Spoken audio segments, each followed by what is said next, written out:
Welcome to healthy food kitchen. இன்றைக்கி நம்ம வந்து கருப்பட்டி கொழுக்கட்டை செய்ய போகிறோம். எப்படி செய்யறதுன்னு நம்ம பார்க்கலாம். இப்போ கருப்பட்டி கொழுக்கட்டைக்கு 1 கப் அரிசி மாவு எடுத்திருக்கேன். இது வந்து கொழுக்கட்டை ரெடிமேட் மாவு. கொழுக்கட்டை மாவு ரெடிமேடாகவும் கிடைக்கிது, அல்லது நீங்கள் இடியப்ப மாவும் யூஸ் பண்ணிக்கலாம். அரிசி மாவு இது நீங்கள் யூஸ் பண்ணிங்கன்னா, அரிசி மாவு யூஸ் பண்ணிங்கன்னா வெறும் கடாயில் வெதுப்பிக்கணும். இடியப்ப மாவும் கொழுக்கட்டை மாவும் நீங்கள் அப்படியே யூஸ் பண்ணலாம். ப்ளைனாக உள்ள அரிசி மாவு எடுத்திங்கன்னா வெறும் கடாயில் ரோஸ்ட் பண்ணிக்கணும். இது வந்து நான் கொழுக்கட்டை மாவு தான் எடுத்திருக்கேன். பாசிப்பருப்பு இது வந்து 1 கப் எடுத்திருக்கேன். இந்த கப்பால் 1 கப் எடுத்திருக்கேன். பாசிப்பருப்பு 1 கைப்பிடி எடுத்து ஊற வச்சுருக்கேன். ஊற வச்சிங்கன்னா அரை கப்புக்கு வந்துடும். அரை மணி நேரம் ஊற வச்சிங்கன்னா போதும். தேங்காய் பூ 1/4 கப்பு போதும். நெய் 1 டேபிள் ஸ்பூன். ஏலக்காய் 1 சிட்டிகை அளவுக்கு. இப்போ கருப்பட்டி பாகு எடுத்து வச்சுருக்கேன்.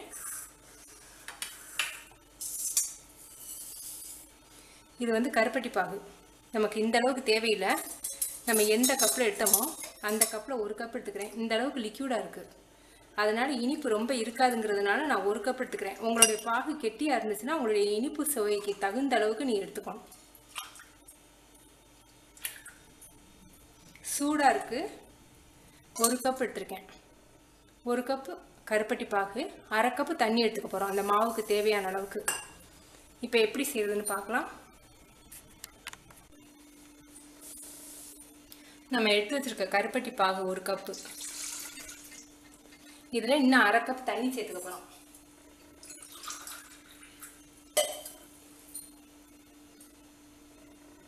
அரை கப் அளவுக்கு தண்ணி எடுத்திருக்கேன்.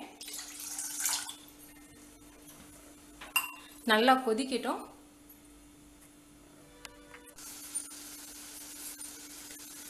நான் இந்த கப்பில் 1 கப்பு மாவு எடுத்திருக்கேன். 1.5 கப்பு பாகோடு சேர்த்து 1.5 கப்பு லிக்யூடாக வச்சுக்கோங்க பாகு. 1 கப்பு பாகு, அரை கப் தண்ணி எடுத்திருக்கேன். இப்போ நல்லா கொதிக்குது. இதில் ஏலக்காய்,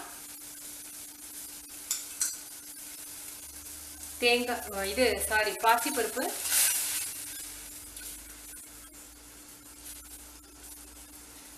பாசிப்பருப்பு ஊறி இருக்கிறதுனால ரொம்ப வேக விட தேவையில்லை.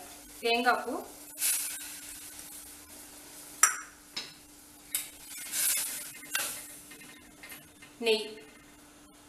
நெய் வந்து மாவு வந்து பாத்திரத்தில் ஒட்டக்கூடாது. 1, 2வது ட்ரை ஆகாமல் இருக்கணுங்கிறதுக்காக 1 டேபிள் ஸ்பூன் அளவுக்கு எடுத்திருக்கேன்.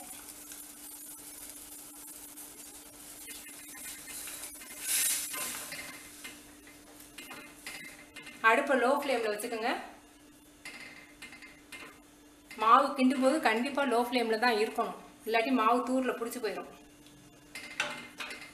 இன்னும் கொஞ்சம் இந்த பாகு கொதிக்கட்டும் மாவு போடுறதுக்கு.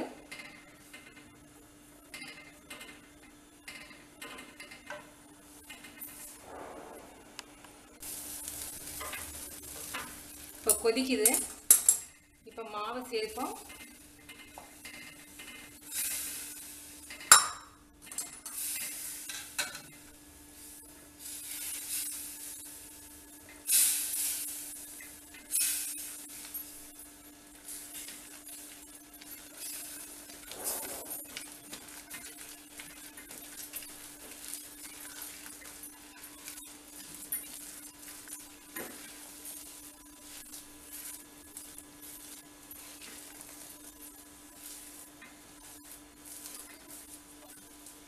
நல்ல லோ ஃப்ளேம்லேயே வச்சுக்கோங்க.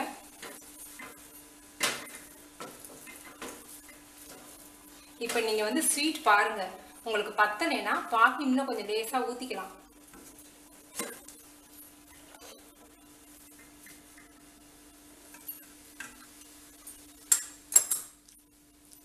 ஸ்வீட் கரெக்டாக இருக்குது.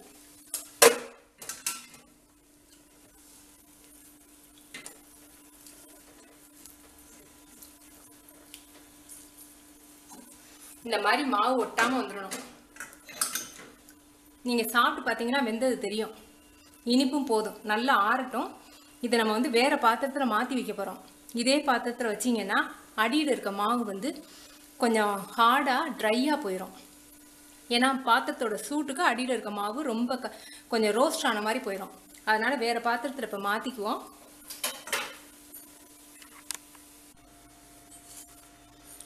வேறு பாத்திரத்தில் மாற்றிட்டோம். நல்லா சூடாக இருக்குது. ஆற ஊற்றி நம்ம இதை உருட்டி ஸ்டீமில் வைக்க போகிறோம். ஆறட்டும் கொஞ்சம். நம்ம நெய் ஒரு ஸ்பூன் ஊற்றி இருக்கிறதுனால கையில் ஒட்டாது. இது வந்து நம்ம வெந்நீர்லேயே மாவை போட்டு கிண்டி இருக்கோம் இல்லையா, அதனால் ரொம்ப சாஃப்டாக இருக்கும். கருப்பட்டியும் குழந்தைங்களுக்கு நல்லது, பாசி பருப்பும் ரொம்ப நல்லது. இந்த மாதிரி உருட்டிக்கிட்டு உங்களுக்கு காமிக்கிறேன். கொழுக்கட்டை ரெடி ஆயிடுச்சு. இதை நம்ம ஆவியில் வைக்கலாம். ஏற்கனவே மாவு நமக்கு வந்து பாதி வெந்துருச்சு வெந்நீரில் போட்டு நம்ம கிண்டும் போதே. இப்போ ஒரு 5 நிமிஷம் வச்சிங்கன்னா போதும்.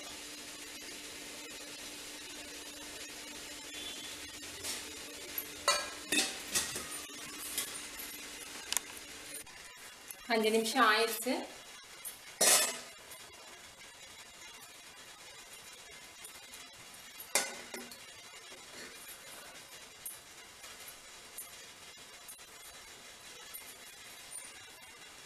சூப்பரான கருப்பட்டி கொழுக்கட்டை ரெடி. நீங்கள் செஞ்சு பார்த்துட்டு உங்கள் கமெண்ட்ஸ் எனக்கு சொல்லுங்கள். தேங்க்யூ.